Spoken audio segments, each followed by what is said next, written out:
Today I fucked up by telling my kids they had a crack in their butts. So I forgot the age-old lesson, kids repeat everything you say. I am 28, have 3 kids, 7, 4, 2, while making dinner was just laughing and joking with them about anything that could pop up in my head. I decided to play the long con, stopped everything I was doing and looked at my 4-year-old and started to panic. I picked her up looking at her up and down. Me. Oh my god, it finally happened, how are we going to fix it? 4 yo.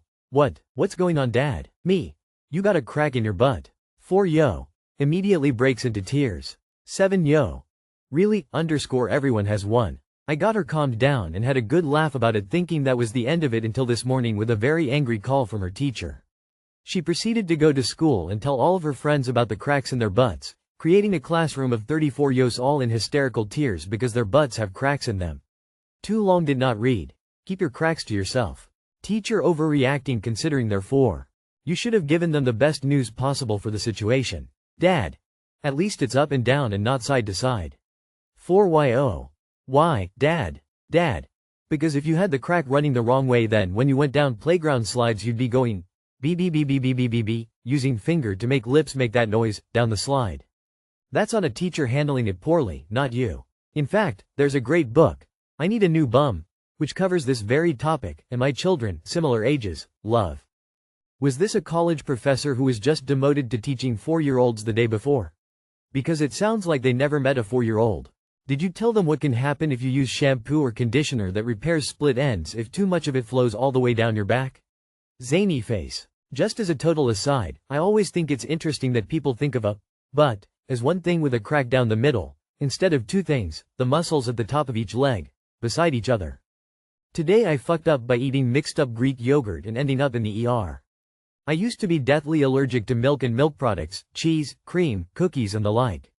I decided that the dairy-free lifestyle was not for me, so I started DIY oral immunotherapy. Basically, I dose myself with small amounts of dairy and increase the dosage until I could eat dairy freely. I did it with Greek yogurt. I started off with 1/8 of a teaspoon of Greek yogurt, went up to 1 teaspoon in a couple of months, which translated to 1/3 of a tablespoon, and eventually started tolerating multiple tablespoons of Greek yogurt and being able to eat whatever in the span of 7 months. Greek yogurt separates into 2 parts, a solid curdy part and a liquid moat around the solid curdy part. The solid part is casein protein, and the liquid part is whey protein. I initially only dosed the solid part since it was easier to split up. Someone in my family mixed the yogurt when I was at 1/2 of a teaspoon and I consumed whey protein for the first time. Q being hospitalized. Too long did not read. Tried fixing my dairy allergy by dosing up Greek yogurt. Someone mixed it up giving me some whey protein for the first time, sending me to the ER. Mate, the milk ladder exists. It's what you do with babies who have a milk allergy. There are significantly easier ways of doing this. For anyone else confused by the acronym, it is oral immunotherapy, OIT. Had to look it up. I've never understood why people online don't explain uncommon or condition-specific acronyms the first time they use them. Q. A mark on a timeline. Q. A line of items. K. Spanish for, what? Used to be deathly allergic. Hospitalized. So I think you may have a misunderstanding of the phrase, used to be. GIF, Giphy, NKMLQFSO2YN8A. No way. Today I fucked up by not realizing there's a camera in our office chill room, 28F. So this happened over the past few months, but I only found out a few days ago. I, 28F, work in a pretty standard office environment. Nothing too fancy, but we have this one room that's kind of like a chill zone, a couch, vending machine, a couple of lockers for our personal stuff, and it's where people hang out during breaks. No desks, no computers, just a place to unwind. I've been using that room a lot. Sometimes when I come back from lunch a little sweaty, I bring a spare t-shirt and just quickly change in there. I always thought it was no big deal, it's not a public space, just coworkers, and I made sure no one else was around. Also, I've definitely done stuff like picking my nose like no one's watching because I thought no one was. Complaining loudly about my boss on the phone with my sister. Anyway, 2 days ago a coworker pulled me aside and gently let me know that there's a security camera in that room. I froze. Apparently, it's there for safety reasons, since we keep some lockers in there, but it still records everything. I had no idea. I'm now spiraling thinking about who might have seen the footage. I don't know the camera's angle. I don't know how long they store the recordings. I don't know if my boss has ever reviewed them. But I do know I've said some truly unfiltered things in that room. Not to mention changed shirts more than once. Now I'm scared to even make eye contact with anyone at work. What do? Do I go to HR and ask if I can see the footage?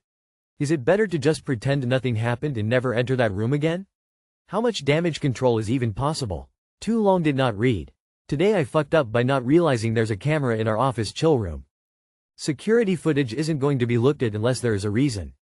So long as nobody has a reason to look, they won't.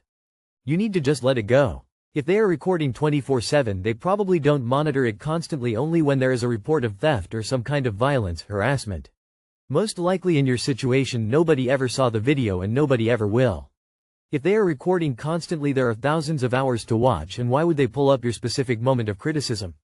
Just beware that most places have some kind of recording these days, and keep your private thoughts to environments that you control. I made out, passionate makeout session, with a co-worker in the break room one time and realized later there was a camera in there. But apparently no checks it unless something happens like theft, so I don't think anyone ever saw it, haha. Locate the camera, look at it square on, and pick your nose. Ultimate power move. Regarding things you've said out loud, are you sure the camera records sound? I work in IT security for a large corporation. Nobody is actively watching the feeds or reviewing them unless they have a reason to. Retention on video really depends on the company policy and how much storage they have on their NVR. A good guess is usually 90 days, but it's really up to whoever's in charge of the system. If they haven't said anything to you yet about it, then odds are nobody's seen the footage. If you wait long enough, the data will be overridden by new data after the retention period is up. Today I fucked up by accidentally texting my girlfriend a play-by-play of her own surprise party. So my girlfriend's birthday was coming up, and I wanted to do something special. I planned a surprise party with a few of her close friends, rented out a cool little rooftop space, catered tacos, her favorite, and even got custom cupcakes with her face on them. The whole thing was supposed to be a secret. That was the point. Now, I'm juggling a group chat with her friends, coordinating timing, decorations, and that one friend who always runs late. At the same time, I'm texting my girlfriend like everything is normal. What movie do you want to watch tonight? No, nothing special planned this weekend. Except, I accidentally sent the wrong message to her. Instead of texting her best friend. Okay, we yell surprise when she walks in, then hand her the tequila shot. That's the vibe. I sent it to my girlfriend. As in, the person we were all trying to surprise. There was a solid 3 minutes of silence before she replied. You had one job. Then, like a full villain origin story moment, she shows up to her own party pretending to be shocked. Oscar-worthy performance, really. She even dramatically gasped and faked tears. Everyone was confused. Later she made me recreate the surprise moment 3 more times so she could actually feel it. I deserved it. So yeah, too long did not read. By spoiling my girlfriend's surprise party because I can't handle group chats. Just don't have the party. That's the surprise. I made a group chat for us to prepare for my friend's surprise party and invited her to it, lol. She thought it was hilarious and gave us some tips. Damn it, Hegseth, get it together. One time I threw a surprise party for my ex-boyfriend. He wasn't my ex at the time, and I forgot to close the garage door, where his friends had parked their cars. So when he got to my house the surprise was already ruined before he even walked in the door. Skull. You can be the next Secretary of Defense. She should be completely aware of the gangbang details so you can cover the rules with everyone ahead of time. Kinda, s.